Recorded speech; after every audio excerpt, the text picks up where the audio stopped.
भक्तों, ओम नमः शिवाय, श्री शिवाय नमस्तुभ्यम, जय श्री महाकाल। जी हाँ भक्तों, आप सबको भी पता है कि साल 2024 स्टार्ट हो चुका है और साल 2024 का जो पहला महीना है उसका जो सबसे बड़ा त्योहार है कौन सा, मकर संक्रांति, वो आ गया है। भक्तों, बहुत ही बड़ा त्योहार है आपके लिए और बहुत ही खास होने वाला है साल 2024 की मकर संक्रांति। क्यों? क्योंकि आप सबको भी पता है कि जो मकर संक्रांति का त्योहार है वो कब मनाया जाता है, 14 जनवरी को। लेकिन इस बार जो 2024 का जो है मकर संक्रांति वो कब मनाया जाएगा, 15 जनवरी को। क्यों मनाया जाएगा और कौन सा मुख्य कारण है और कौन सा आपको एक बहुत अच्छा मौका मिल रहा है? देखिए, सबसे पहले तो 15 जनवरी ये बहुत अलग हो गया। उसके अलावा दिन कौन सा पड़ रहा, 15 जनवरी को सोमवार का दिन पड़ रहा। जी हाँ वक्त, तो सोमवार का दिन मतलब बहुत बड़ा दिन महादेव। तो अगर आपकी कोई ऐसी मनोकामना है जो कि वर्षों पुरानी पूरी हो नहीं रही है तो आपके लिए बहुत अच्छा मौका है। कैसे करना है, क्या करना है, पूरा आपको समझाऊंगा। 2 से 3 उपाय बताने का प्रयास करूंगा जो कि धन प्राप्ति से होगा, कर्जा मुक्ति से होगा, बीमारी से होगा। साल 2023 में जो मकर संक्रांति आई थी तो बहुत सारे लोगों को गुरुदेव ने उपाय बताया था और बहुत सारे लोगों ने इसको किया। और फिर पत्र के माध्यम से, आप भी जब गुरुदेव की कथा सुनते होंगे उसमें गुरुदेव क्या करते हैं, पत्र खोलते हैं। तो बहुत सारे लोगों को पत्र के माध्यम से बताया कि गुरुदेव आपने हमको जो मकर संक्रांति का उपाय बताया था वो हमने किया और हमारी सारी की सारी मनोकामना बाबा भोलेनाथ ने पूरी कर दी है। तो अगर आपकी भी कोई ऐसी मनोकामना है जो कि पूरी नहीं हो रही है, इस मकर संक्रांति अवश्य रूप से वो कर लेना है उपाय, ताकि आपकी भी सारी की सारी मनोकामना पूरी हो जाए। देखिए, सबसे पहले तो 15 जनवरी ऊपर से सोमवार, मतलब बहुत बड़ा पर्व। पूज्य गुरुदेव कहते हैं कि महादेव को जितना पसंद महाशिवरात्रि है, जितना पसंद सोमवार की अष्टमी है, जितना पसंद प्रदोष है, उतना ही पसंद मकर संक्रांति भी है। तो देखिए, मकर संक्रांति तो है, ऊपर से सोमवार। चलिए चलते हैं उपाय की ओर, जो मैंने पूज्य गुरुदेव की ही कथा सुन के और बहुत अच्छे समझ के आपको बताने का प्रयास करूंगा। लेकिन उससे पहले चैनल पे पहली बार आए हैं तो वीडियो को कर दें लाइक और चैनल को कर लें सब्सक्राइब, ताकि पूजनीय पंडित प्रदीप जी मिश्रा के रोज नए नए उपाय जो कि मैं उनकी कथा से सुनता हूँ, श्रवण करता हूँ, सबसे पहले आपको प्राप्त करा सकूं। तो देखिए, जो हमारा पहला उपाय है वो धन प्राप्ति का उपाय है। ठीक है, बहुत सारे लोगों को मेरे पास कमेंट आते हैं कि गुरुदेव हमारे जीवन में धन की बहुत कमी है, तो धन की कमी कैसे दूर हो। आज इस वीडियो में मैं आपको पहला उपाय वो बताने वाला हूँ। इस उपाय में आपको करना क्या है, देखिए मकर संक्रांति के दिन का ही उपाय है। इस उपाय में आपको करना क्या है, 1 लोटा जल चाहिए, उसमें आपको 7 चने की दाल, 3 समी पत्र और 1 बेलपत्र। फिर से दोहरा रहा हूँ, ध्यान से समझिएगा। 7 चने की दाल चाहिए। जो आप चने की दाल लेंगे उसमें आपको ध्यान रखना है कि चने की दाल अच्छी साबुत होनी चाहिए, कहीं से भी खंडित नहीं होनी चाहिए, कहीं से भी उसमें कुछ होना नहीं चाहिए।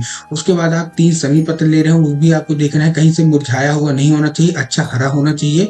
और उसके साथ जो आप 1 बेल पत्र ले रहे हैं उसमें भी आपको ध्यान रखना है कि बेल पत्र जो है वो कहीं से भी कटा फटा नहीं होना चाहिए। इस चीज का आपको ध्यान रखना है, अच्छा हरा साबुत होना चाहिए और 3 पत्ती वाला होना चाहिए। बहुत सारे लोग गलती क्या करते हैं कि 1 पत्ती वाला ही को क्या मान लेते हैं, बेलपत्र, जो कि गलत है। आपको 1 पत्ती का बेलपत्र नहीं लेना है, आपको 3 पत्ती वाला बेलपत्र लेना है। ठीक, अब आपको 1 लोटा जल आपने ले लिया।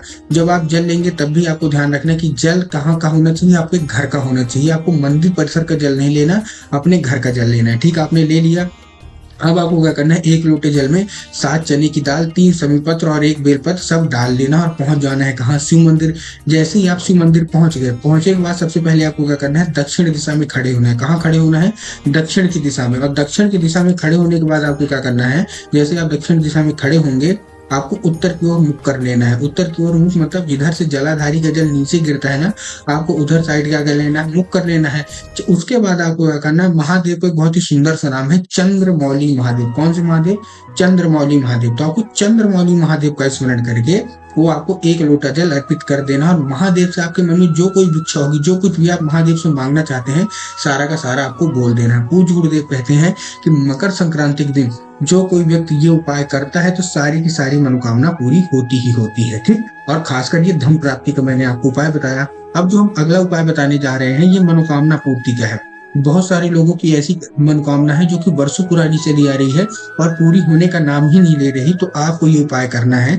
आपको इस उपाय में करना क्या है, देखिए बहुत अच्छा उपाय बता रहा हूँ, बेल पत्र का उपाय है। अब देखिए, आपको भी पता है और महादेव भी हमेशा बताते हैं कि बेल पत्र के पेड़ में स्वयं माता पार्वती का वास होता है। ठीक, तो अगर आपने माता पार्वती को खुश कर लिया तो महादेव 100% खुश होंगे ही होंगे। अब आपको करना क्या है, इसमें बेल पत्र का आपको कुछ नहीं करना है।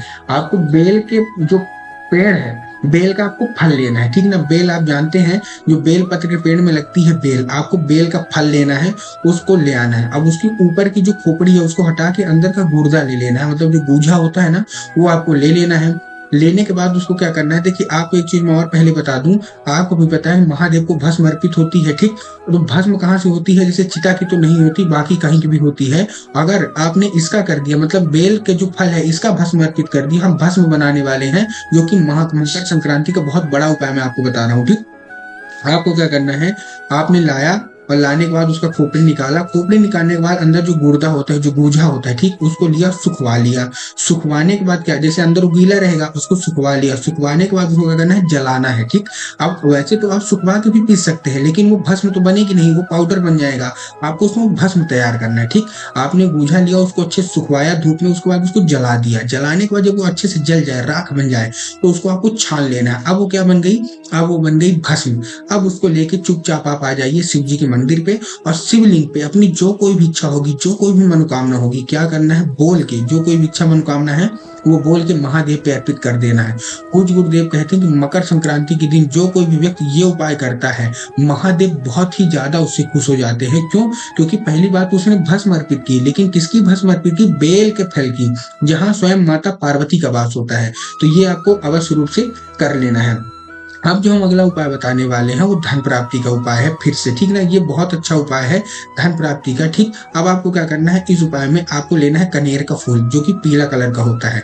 लेकिन एक चीज का आपको ध्यान रखना है कि ये जो कनेर का फूल आपको लेना है वो आपको वहीं से लेना है, मतलब मंदिर के अंदर ही, आपको अलग से तोड़ के नहीं ले जाना, ना आपको खरीद के ले जाना। अंदर आपको जो कुछ भी दिख जाए, ठीक है ना, आपको वहीं पहुंच जाना है, जहां मतलब महादेव के मंदिर में कहीं भी अर्पित हो, आपको क्या करना है, वहीं से उठा लेना है। चाहे वो चाहे कि शिवलिंग पे अर्पित हो, चाहे वो जलाधारी पे अर्पित हो, चाहे मंदिर के अंदर कहीं भी अर्पित हो, उसको उठा लेना है, जो कोई पहले से चढ़ा के गया हो।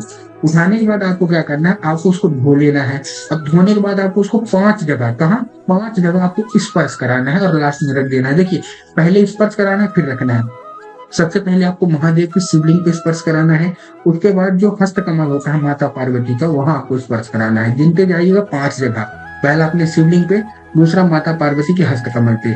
उसके बाद आपको क्या करना है कि देखिए, उसके बाद जो हमारे गणेश जी का स्थान होता है शिव जी पे, वहां। अब देखिए, जिन लोगों को ये नहीं पता कि भगवान गणेश का स्थान शिवलिंग पे कहाँ होता है, मैं आपको बताना चाहूंगा कि जलाधारी के लेफ्ट साइड, जैसे आप कोई पदार्थ शिवलिंग पे अर्पित करते हैं, तो वो पदार्थ होके शिवलिंग से होके जब जलाधारी पे आता है ना, तो जलाधारी के लेफ्ट साइड भगवान गणेश की जगह होता है, और राइट साइड में किसका होता है, माता अशोक सुंदरी का जगह होता है। तो आपको तीसरा जो स्पर्श है वो भगवान गणेश को स्पर्श कराना है, और जो चौथा स्पर्श है वो आपको माता अशोक सुंदरी पे स्पर्श कराना है, ठीक।